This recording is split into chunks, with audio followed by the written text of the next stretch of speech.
pour la paix, le développement de la patrie, le travail bien fait et la bonne communication, la TVT au cœur de votre vie.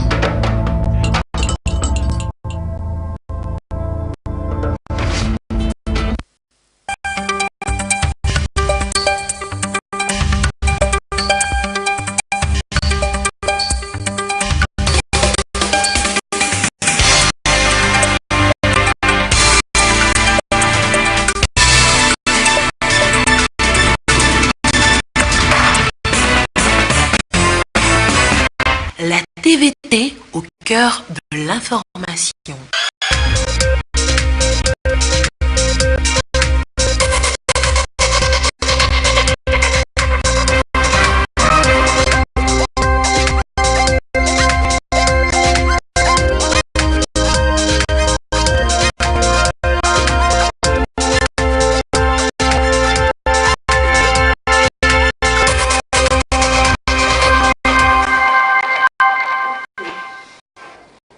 Bonsoir madame, bonsoir monsieur. D'abord les titres de ce journal. La Confégès se réunit à Lomé cette semaine. Demain donc, les ministres de la Jeunesse et des Sports de la francophonie ouvriront la 13e réunion de leur bureau. Qu'est-ce qui se fera à cette rencontre? Nous le verrons dans ce journal avec Luc Assi qui nous emmène à la découverte de l'institution. Le Doufelgou a célébré ce week-end de Sintou Djangou. Les populations du milieu ont exprimé leur gratitude aux mânes des ancêtres et sollicité de nouveau leur bienveillance pour la nouvelle saison agricole. Le ministre Guy Madjé Lorenzo était de la célébration. Et nous ouvrons ce journal à Kara et en santé, le personnel paramédical, les infirmiers de bloc opératoire et les chirurgiens traumatologues ont actualisé leurs connaissances en prise en charge des lésions des muscles et du squelette. Les précisions de Nestor Mozou, notre correspondant local. Balimé en 2017, Kara en 2018. C'est pour la deuxième fois que la Fondation AO Alliance procède au Togo au renforcement des capacités du personnel soignant. Cette fondation a pour vocation d'aider à remettre sur pied les patients victimes de traumatisme. La formation qu'elle donne ici porte sur la prise en charge initiale des lésions musculo-squelettiques et sur le traitement des fractures. 3 catégories de personnel médical sont concernées par cette formation. Il y a le personnel paramédical, les infirmiers, les médecins isolés aussi par certains, qui sont les premiers à rentrer en contact avec les patients blessés. C'est le premier niveau, c'est ça que nous faisons aujourd'hui. Il y a un second niveau qui concerne les infirmiers du bloc opératoire. Et un troisième niveau qui concerne les chirurgiens traumatologues, les jeunes chirurgiens. De façon pratique, on a mené du plâtre ou bien les appareils pour mobiliser. Nous allons montrer comment on fait par exemple une mobilisation du membre supérieur. Dans les meilleures conditions, quels sont les critères à respecter. Parce que beaucoup ont été formés à la faculté ou bien à l'école des auxiliaires médicaux, l'école des infirmiers.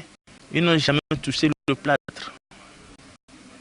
Donc nous apprenons comment mettre le plâtre, comment suivre le patient qui est plâtré. La session de renforcement des capacités est prévue pour une semaine. La Fondation AO Alliance, qui l'a initiée, a son siège en Suisse. Outre le Togo, cette même activité est organisée au Bénin, au Burkina Faso, au Cameroun et au Gabon. Et à Lomé, les techniciens en biologie médicale étaient en congrès annuel. Premier congrès du genre autour du rôle de ce maillon de la chaîne médicale dans la recherche de la qualité de soins. Ces techniciens de laboratoire ont aussi fait le bilan des premiers mois d'existence de leur association. On voit cela avec Sergine Raimondo et Carmen Nadjé Akako. La biologie médicale joue aujourd'hui un rôle déterminant dans la santé humaine. Elle contribue contribue à la réalisation de 60 à 70% des diagnostics sanitaires. Il convient donc de promouvoir ce secteur d'activité pour le bien-être des populations. Et depuis quelques années, l'Association pour la promotion de la biologie médicale a vu le jour. L'APBM tient ici son premier congrès annuel. Il s'agit de redéfinir la place des laboratoires de biologie médicale dans la chaîne des soins de santé. Ce serait encore l'occasion pour nous aussi de sensibiliser encore nos collègues à une massive adhésion à l'association et aussi de suivre certains modules de formation qui nous permettront encore de renforcer nos capacités en matière d'application des technologies de la biologie médicale. Le défi primordial que nous poursuivons aujourd'hui, c'est d'abord de se former nous-mêmes entre nous, de s'actualiser dans nos connaissances en réalité pour permettre que notre exercice en tant que biologiste dans les laboratoires puisse fournir le meilleur des résultats attendus pour la meilleure prise en charge de nos patients, de nos populations. Depuis sa création, l'APBM a su créer un espace d'échange sur les questions intégrant les compétences professionnelles de biologie médicale ainsi que celles relatives à l'enseignement de cette discipline. Il revient à l'université qu'après avoir formé des praticiens qui sont sur le terrain, il faut les recycler. C'est très important que l'analyse ou bien les résultats d'analyse qui doivent être sortis des laboratoires doivent être fiables. Il revient à l'université de revenir à la charge pour accompagner ces associations qui veuillent bien organiser le secteur, parce que c'est très important, parce que ça se fait ailleurs. Et c'est quelque chose que nous devons saluer, que le Togo aussi se met sur la même voie. Pour les années à venir, l'Association pour la promotion de la biologie médicale APBM compte œuvrer pour la libéralisation de la corporation afin de promouvoir l'auto-emploi des biologistes et créer un laboratoire de recherche et de contrôle de qualité des réactifs. Les remous dans le monde social et les initiatives d'apaisement étaient les principaux axes de l'intervention sur la TVT cette mi-journée du ministre de la fonction publique, du travail et de la réforme administrative. Gilbert Barra a été reçu dans le journal du dimanche par Prudence Zinsou. Nous vous en proposons un extrait. Le vient de prendre et du décret que le Premier ministre a pris le 4 avril, c'est de formaliser, de structurer et d'accélérer et intensifier un processus qui avait déjà commencé, mais qui était un peu informel. C'est de donner plus de perspective et de visibilité, de lisibilité aux actions du gouvernement, à la volonté de dialogue et de concertation du gouvernement et surtout faire en sorte qu'un travail participatif et inclusif soit mené pour régler un certain nombre de défis. Déjà au mois de novembre-décembre 2017, mon collègue et frère, le ministre de la Santé et moi-même, avec l'ensemble des organisations syndicales du secteur de la santé, nous avions eu des réunions et nous avions commencé d'ailleurs à engranger un certain nombre d'avancées et de progrès dans le travail. Par exemple, la question des 9 agents de l'hôpital du centre médico-social de Bekota, dont le contrat de stage avait été rompu au mois de juin 2017.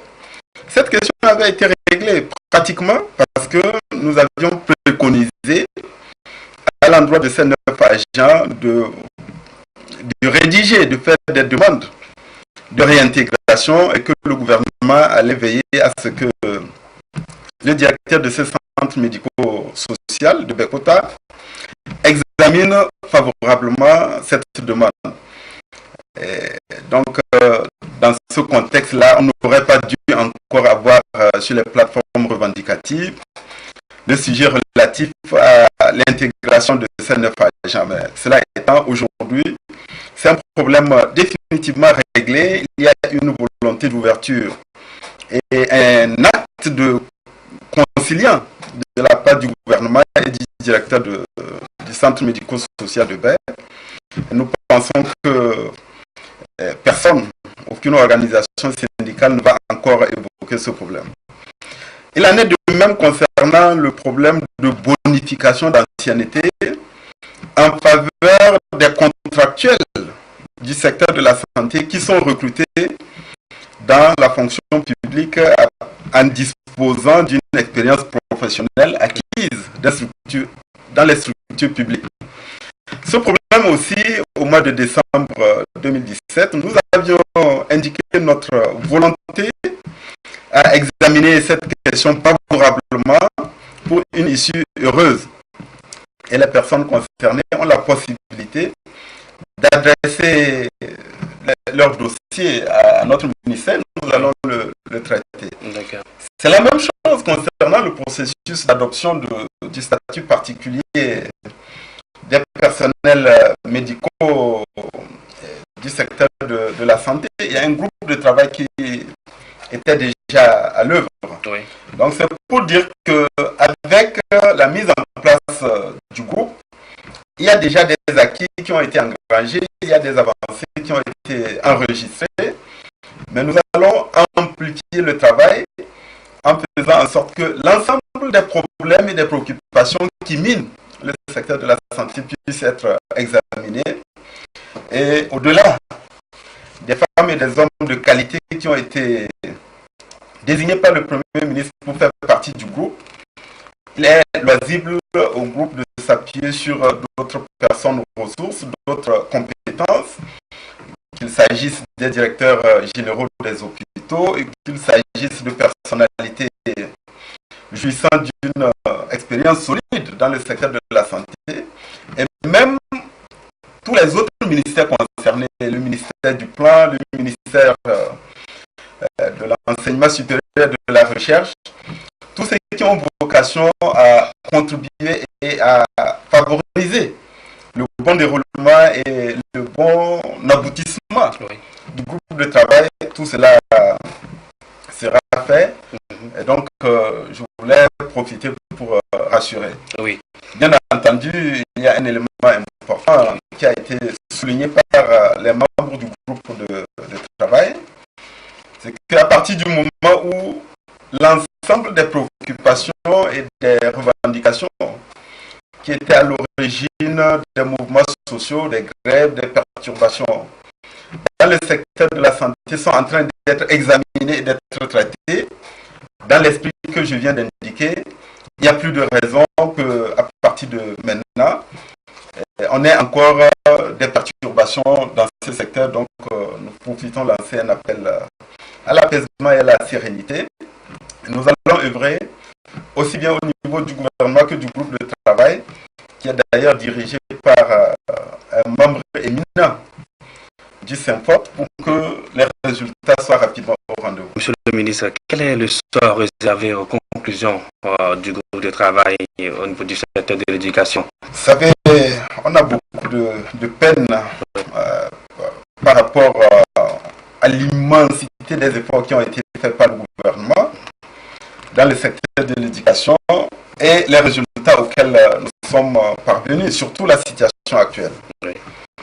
Depuis janvier 2017, l'essentiel des préoccupations et des revendications a trouvé satisfaction, qu'il s'agisse de l'élaboration du statut particulier qui va être adopté incessamment, qu'il s'agisse de l'intégration des enseignants auxiliaires avec une incidence financière et budgétaire considérable. Les 12 281 enseignants auxiliaires, la quasi-totalité a été intégrée au sein de la fonction publique, qu'il s'agisse de problèmes de remboursement des cotisations qui avaient été effectuées par certains enseignants auxiliaires avant leur intégration dans le cadre des fonctionnaires. Ça aussi, c'est pratiquement 1,750 milliard qui ont été déboursés et remboursés aux ayants droit ou aux ayants cause. Il s'agisse des problèmes de mutation ou d'affectation dite punitive. Tout cela, ces problèmes ont été réglés.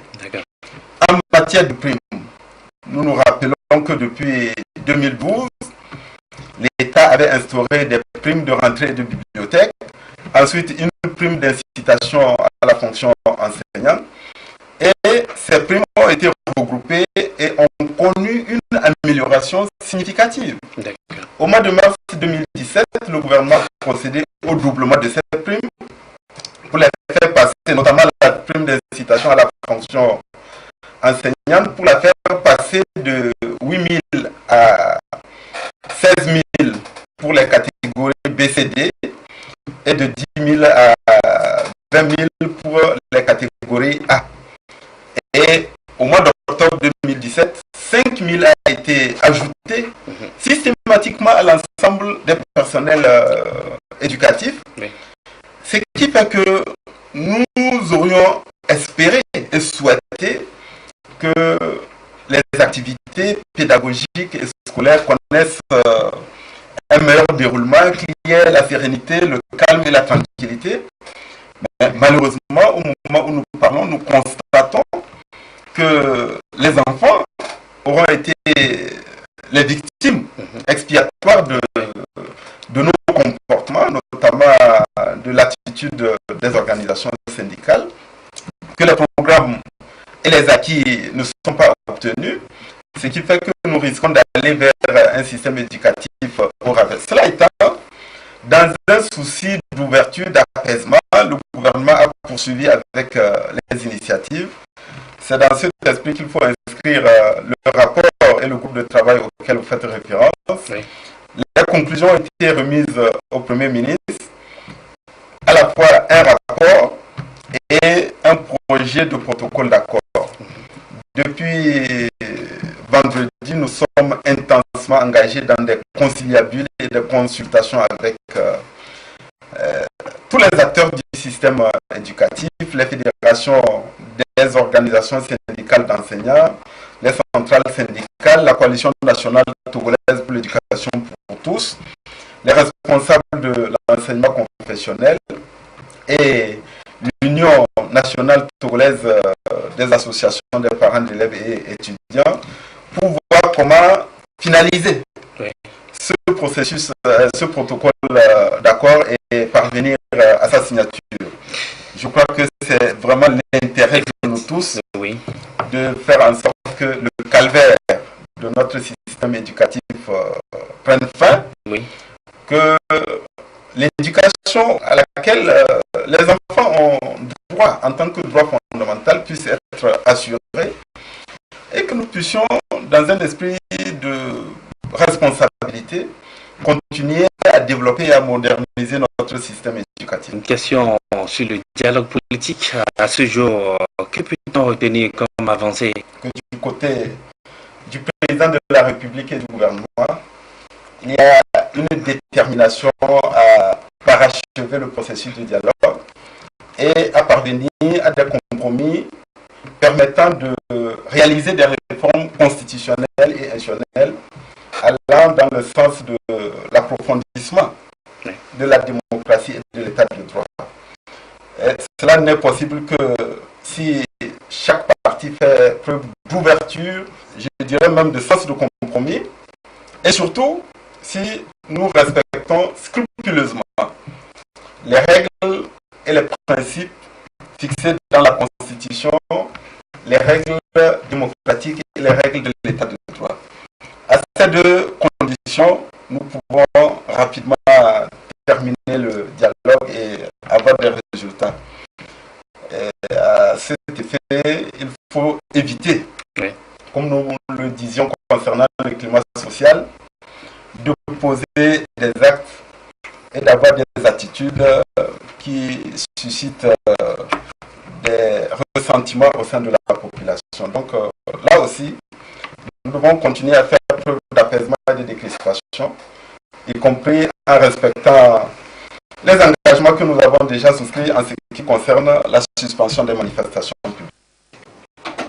C'était donc Gilbert Bawara, ministre de la fonction publique, du travail, de la réforme administrative, dans le journal du dimanche à 13h aujourd'hui. Donc, il était interrogé par Prudence Zinsou sur les initiatives prises pour apaiser le monde socio-politique. Le programme d'appui à la lutte contre le changement climatique est en phase de vulgarisation au niveau des régions. Dans les savanes, les ONG, techniciens de l'environnement et autres acteurs ont été invités à mieux cerner le programme afin de mieux impliquer les populations dans la protection de l'environnement. Désiré Aloye nous en parle.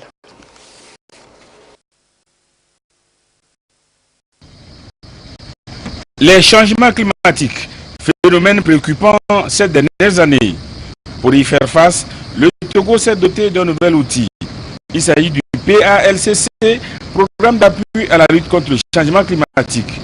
Piloté par le ministère de l'Environnement et des Ressources forestières, il a un caractère transversal, impliquant donc d'autres départements. Pour permettre aux différents acteurs de se l'approprier, une tournée a été envisagée. Le programme vise 3 objectifs. D'abord, contribuer à gérer efficacement et durablement les forêts et les terres. Ensuite, attaquer les problèmes d'énergie, d'efficacité énergétique. Et enfin, renforcer les capacités des acteurs qui interviennent dans les changements climatiques. L'opportunité de notre présence dans les régions s'explique par le fait que près de la moitié du financement du programme du PLCC sera mise en œuvre par les ONG. Or, les ONG vont travailler avec les acteurs locaux, c'est-à-dire dans les questions de gestion durable des forêts, gestion durable des terres, efficacité énergétique. Donc, pour pouvoir permettre aux acteurs de s'approprier déjà de l'action et de leur permettre de comprendre ce qui va se faire avec les ONG et de mieux collaborer avec ces ONG, il était important qu'on vienne à eux pour leur expliquer ce qui va être fait. C'est-à-dire les objectifs de notre programme, du programme PLCC, la logique d'intervention qui est très importante et comment est-ce qu'ils peuvent contribuer à la mise en œuvre de ce programme. Le programme d'appui à la lutte contre le changement climatique constitue un dispositif qui vient en complément à d'autres actions entreprises sur le terrain. Le PGCT a touché un peu les actions de gestion intégrée des catastrophes et des terres. On a eu aussi un autre projet, le PRODRA, volet 3, qui a touché également le volet énergétique. Or, c'était des actions pratiquement pilotes, qui n'ont pas touché toutes les zones. Donc, ce projet va permettre de mettre à échelle toutes les actions qui avaient été entreprises de façon pilote. Donc, va toucher toutes les régions. C'est l'Union européenne qui accompagne financièrement et techniquement le Togo dans ce programme, dans le cadre d'un mécanisme international appelé MACC+, Alliance mondiale contre les changements climatiques. Le PALCC est donc en tournée nationale après les savanes. La présentation du projet s'est tenue aussi dans l'Akara et nous avons suivi le compte rendu de Nestor Mouzou. Une nouvelle façon de tirer profit, meilleur profit de la technologie et des smartphones. Cela s'adresse prioritairement aux élèves et c'est Zonois, une plateforme développée par 2 jeunes Togolais. Elle est à la fois éducative et ludique, intégrant donc au jeu des contenus pédagogiques.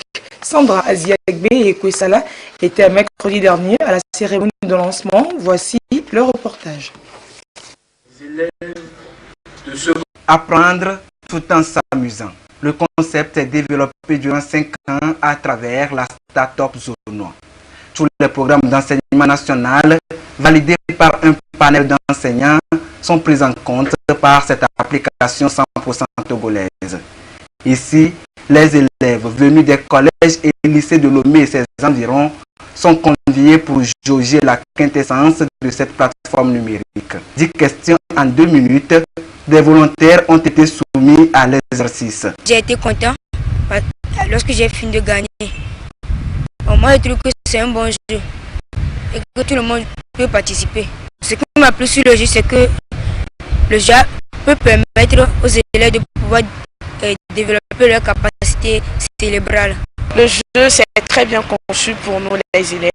J'ai bien aimé les étapes, comment ça propose et j'ai bien vu que les performances du jeu sont très bien et que ça n'a pas de différence avec les cours que nos professeurs nous donnent. L'initiative vient de 2 jeunes Togolais alors étudiants à l'Institut de Lomé. Leur vision accompagne le système éducatif national. L'application est en téléchargement gratuit sur Play Store ou sur le www.zonois.net. Une fois le téléchargement fait, vous allez vous inscrire. Après l'inscription, vous allez vous abonner pour bénéficier plus de l'expérience Zonois. Sinon, vous avez une version démo où vous aurez un nombre de questions limité, mais vous ne vivez pas l'expérience de Zonois en termes de compétition, jeu et les parents suivis parental. Il n'y a pas ça. Zonois, d'abord, c'est la nouvelle façon d'apprendre et nous voulons éduquer, apporter notre contribution à l'éducation en permettant aux élèves d'apprendre tout en s'amusant. L'application Zonois s'adresse aussi bien aux parents qu'aux apprenants et toute autre personne intéressée. Et eu égard à ces avantages, les élèves s'activent déjà pour s'abonner afin d'approfondir leurs connaissances. Alors, Zonois, qui veut dire crack en français, ambitionne d'accompagner les élèves vers la réussite. Comment ça marche concrètement? Explication avec Ekwesala. L'idée a germé il y a 5 ans. Alors étudiants à l'Institut de Lomé, ces 2 jeunes Togolais ont créé leur plateforme numérique de divertissement KDS, Carrefour des sciences, devenu aujourd'hui Zonois. L'ambition étant d'accompagner le monde éducatif à travers cette innovation technologique. L'application intègre le contenu des programmes pédagogiques nationaux validés par un panel d'enseignants. Toutes les matières qui sont au programme officiel togolais sont sur la plateforme Zonois. Nous travaillons en partenariat avec toute une équipe d'enseignants. Donc c'est eux qui fournissent le contenu qui est intégré à la plateforme Zonois. Pour cette première version qui a été lancée, il y a juste le contenu de la classe de première officiellement. Donc très bientôt nous allons ajouter la terminale et la seconde.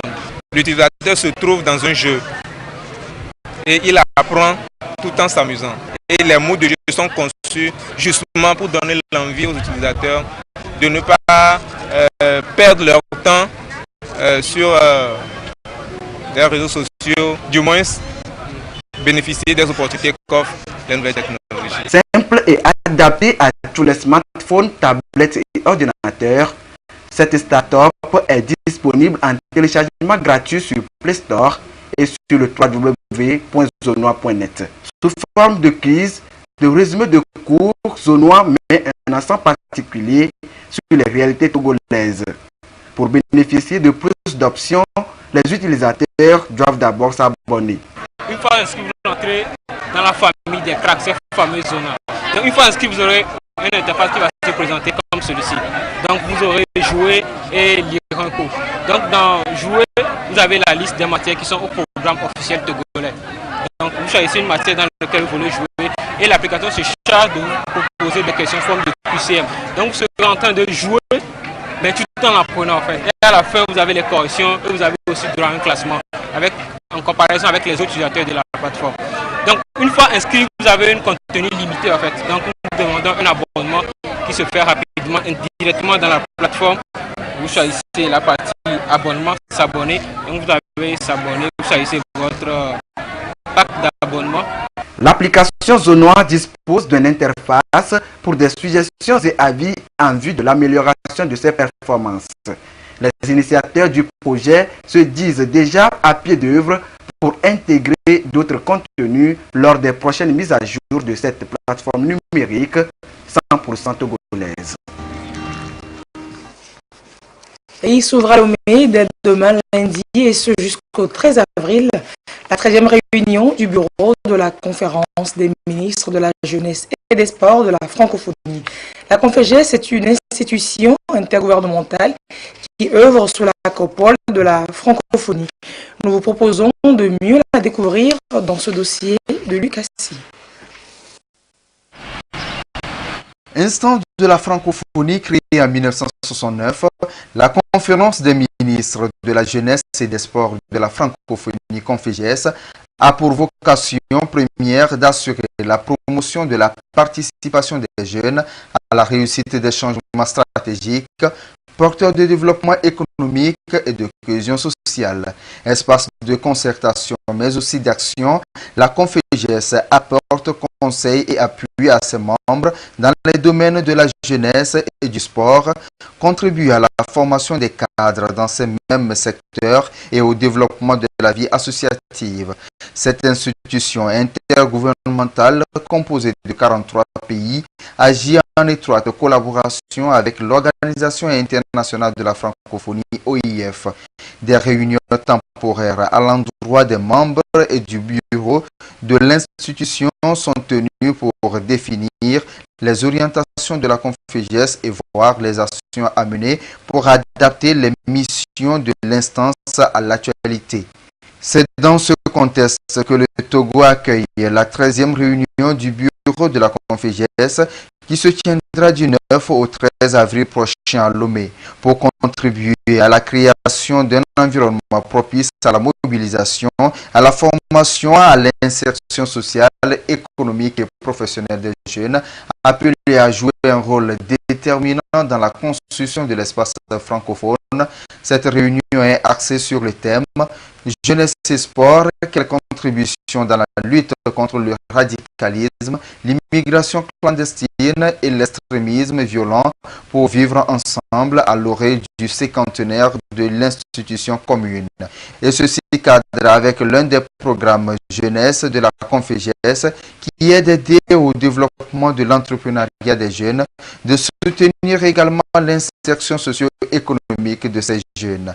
En clair, cette rencontre de haut niveau permettra aux participants de réfléchir sur l'apport de la jeunesse et du sport dans la résolution des maux qui menacent la paix dans le monde aujourd'hui, notamment le radicalisme et l'extrémisme, et dans l'insertion socio-professionnelle des jeunes. L'organisation de la réunion a été précédée par la signature à Lomé d'un cahier de charges qui met en relief la structuration de cette 13e rencontre du bureau de la CONFEJES, la conférence des ministres de la jeunesse et des sports, des États et gouvernements ayant le français en partage.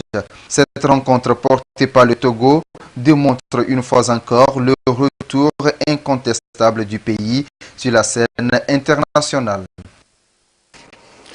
Et justement, la cohabitation de la langue française portée par la francophonie et de nos langues locales rarement prises en compte dans nos systèmes éducatifs invite à la réflexion. Quel sort attend ces dernières? La prise en compte des langues locales dans les curricula de formation ne serait-elle pas plutôt un atout pour le développement par l'éducation? Focus donc sur la problématique avec Adolphe Paca.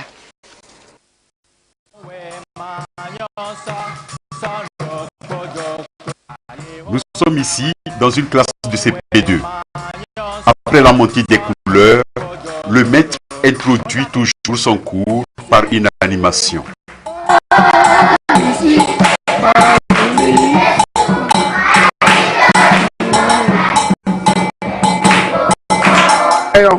Assis. Et tout commence par la lecture. Le tableau divisé en deux, le français cohabite avec le fangbe.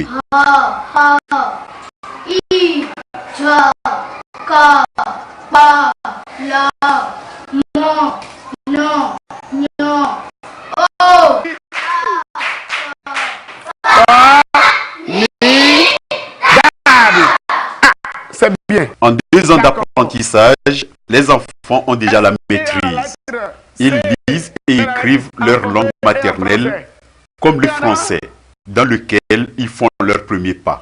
Le bilinguisme apporte beaucoup d'avantages aux apprenants aux enfants.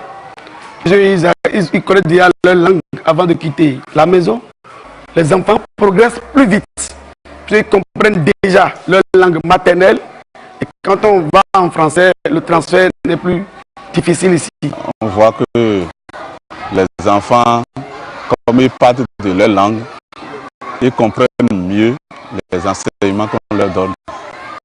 École et langue nationale Afrique, une initiative de l'Agence universitaire de la francophonie qui vise la promotion et l'introduction progressive de l'enseignement bilingue au primaire. Il commence l'école, déjà au CI, vous dites, comment t'appelles-tu? Il n'a jamais entendu ça. Viens ici, il n'a jamais entendu ça. Mais tu commences par sa langue maternelle. Mais il se dit, mais écoute, ça veut dire que c'est la maison toujours qui commence. Je suis toujours à la maison. Là, l'enfant il se donne. Il donne le mieux de lui-même. Il s'extériorise librement. Celui-là, il est capable d'écrire dans sa langue maternelle et de parler bien. Ce n'est pas seulement rien de fait de parler, mais nous avons des thèmes pédagogiques que nous apprenons aux enfants de la langue maternelle. La maîtrise de nos langues, une richesse à ne pas ignorer dans le système éducatif. C'est pourquoi les langues nationales ont été très tôt introduites dans le système éducatif togolais depuis la réforme de 1975. Aucun peuple ne se développe sans sa langue nationale. Mais demander à un enfant, viens ici, ça lui paraît du chinois.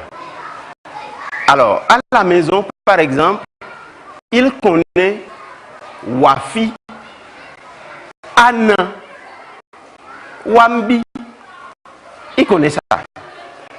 Mais quand il vient à l'école, et le maître, liant le geste à la parole, vient ici, l'enfant fait un transfert et comprend que vient ici correspond à Wafi, Vafier. C'est important de maîtriser d'abord sa propre langue. Parce que c'est une fois maîtriser sa propre langue qu'on pourra faire le transfert. Le système est très accessible aux enfants, comme on le voit. Mais combien d'établissements le pratiquent encore de nos jours? La formation des enseignants reste la solution pour rendre ce système dynamique et périn.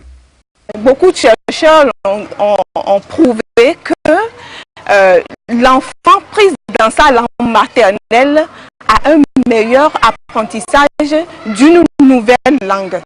Donc du coup, l'enfant quitte la maison avec une langue qu'il maîtrise. Donc il va falloir partir de cette langue pour faire asseoir la nouvelle langue, la L2, qui est maintenant la langue française. Donc il y a tout le temps une gymnastique cognitive de la langue maternelle vers la langue d'apprentissage qui est ici le français. Aujourd'hui, il faut former les enseignants à pouvoir prendre les enfants de leur langue maternelle vers la langue française, la langue d'apprentissage. La quinzaine de la francophonie qui prône la diversité culturelle est une occasion pour les pays africains de repenser l'avenir de leur langue. Et les populations de Doufelgou ont célébré ce samedi l'apothéose de leur fête traditionnelle Sintou Djandjagou, une fête qui intervient avant le début des travaux de la nouvelle saison agricole. Elle remercie les manes des ancêtres pour les récoltes de la campagne écoulée. La fête également, elle a lieu pour saluer la mémoire des personnes âgées rappelées à Dieu l'année précédente. Nestor Mouzou.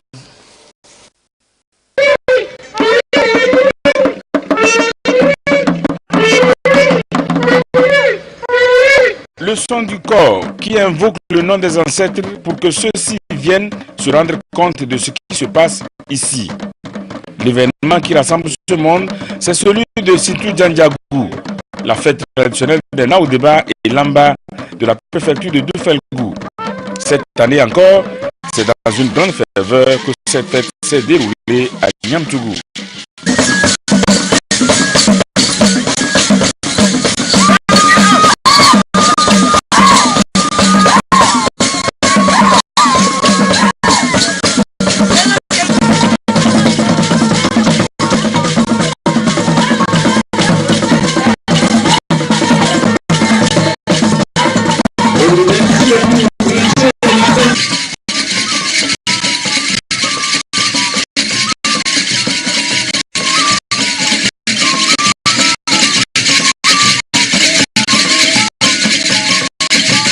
Doufelgou signifie Mont Blanc. Cette préfecture a une superficie de 1275 km² avec une population estimée à plus de 90 000 habitants répartis dans 14 cantons. C'est cette population qui célèbre Sintou Jandiagou, fête qui symbolise la reconnaissance à Dieu des filles et fils de la préfecture pour la moisson de l'année agricole écoulée et qui marque aussi l'honneur funéraire de cette communauté à l'égard de ses disparus. Sintou Jandiagou est à sa 32e édition et celle-ci est placée sous le signe de la réconciliation et du développement.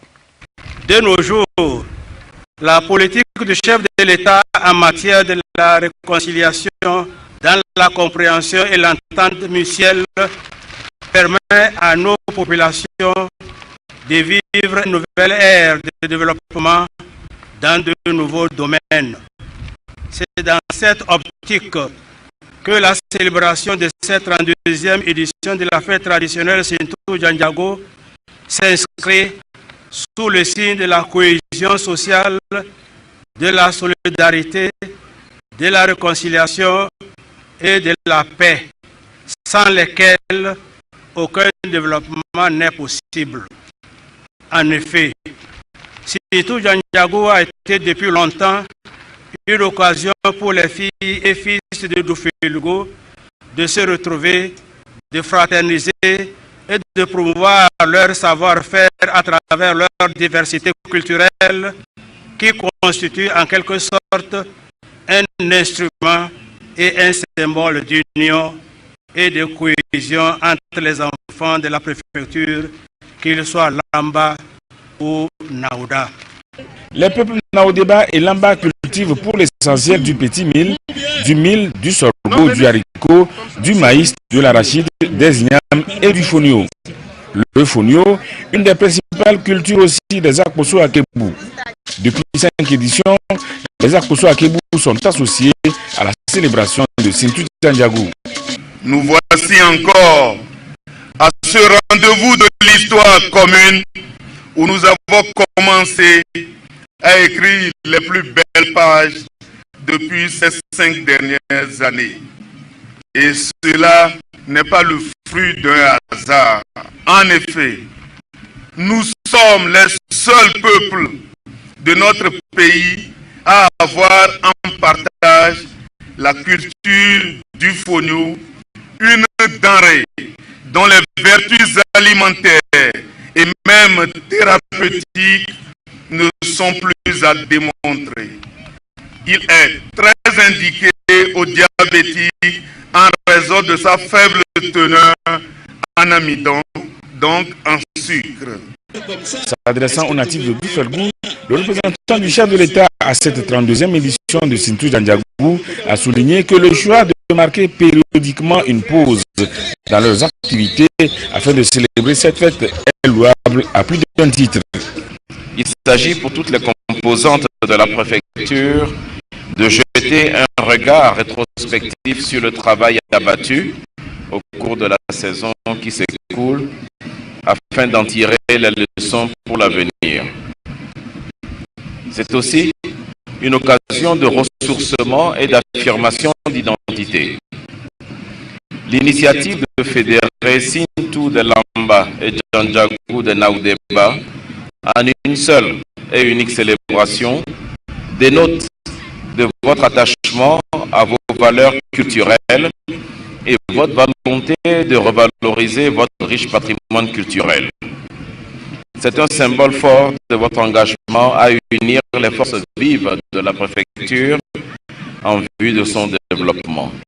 Ce faisant, vous inspirez à tous les fils et filles de notre nation que notre seule voie de sortie, notre salut réside dans la mise en synergie de nos forces au-delà de nos différences sociales, ethniques et religieuses, et donner ainsi à votre préfecture l'image que nos plus hautes autorités voudraient conférer à notre pays.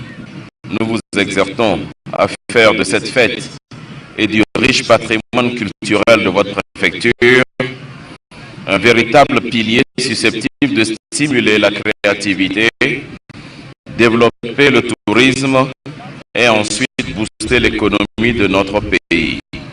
Le ministre Guy Madié Lorenzo a conclu son allocution en faisant un clin d'œil au FADEF, Festival des Arts de Défalé. Un événement qui rehausse l'éclat de la fête Sintou Djandjagou depuis 4 ans avec un programme diversifié d'activités culturelles et touristiques.